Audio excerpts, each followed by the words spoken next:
ఆనాడు 2004 సంవత్సరంలో శ్రీమతి సోనియా గాంధీ గారు కరీంనగర్ గడ్డ మీద నుంచి ఈ ప్రాంత ప్రజలకు ఇచ్చిన మాట నిలబెట్టుకోవడానికి మాట తప్పని మడమ తిప్పని నాయకురాలుగా తెలంగాణకు ఆనాడు ఇచ్చిన గ్యారంటీని ఎన్ని కష్టాలు, ఎన్ని నష్టాలు, ఎన్ని ఇబ్బందులు ఎదుర్కొన్న 4 కోట్ల తెలంగాణ ప్రజలకు తెలంగాణ రాష్ట్రాన్ని ఇచ్చి మాట నిలబెట్టుకున్న నాయకురాలు సోనియా గాంధీ గారు. ఇది నేను కాదు, వాళ్ళ నాయకుడు ఇక్కడ నిలబడి చెప్పిండు. ఇవాళ వాళ్ళకు గుర్తు లేకపోతే మీ ద్వారా మిమ్మల్ని అడుగుతున్నా, ఓ రోజు వారు ఇక్కడ నిలబడి సోనియా గాంధీ గారి దయ వల్లనే, సోనియా గాంధీ గారి ఉక్కు సంకల్పం వల్లనే ఈ తెలంగాణ రాష్ట్రం వచ్చిందన్న చెప్పిన విషయాన్ని మీరు అనుమతిస్తే ఇక్కడ కెమెరా, ఇక్కడ వీడియో పెట్టి,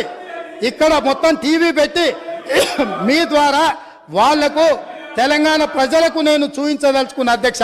ఇదే కాకుండా అధ్యక్ష వస్తున్నా అక్కడికి కూడా వస్తున్నా తొందర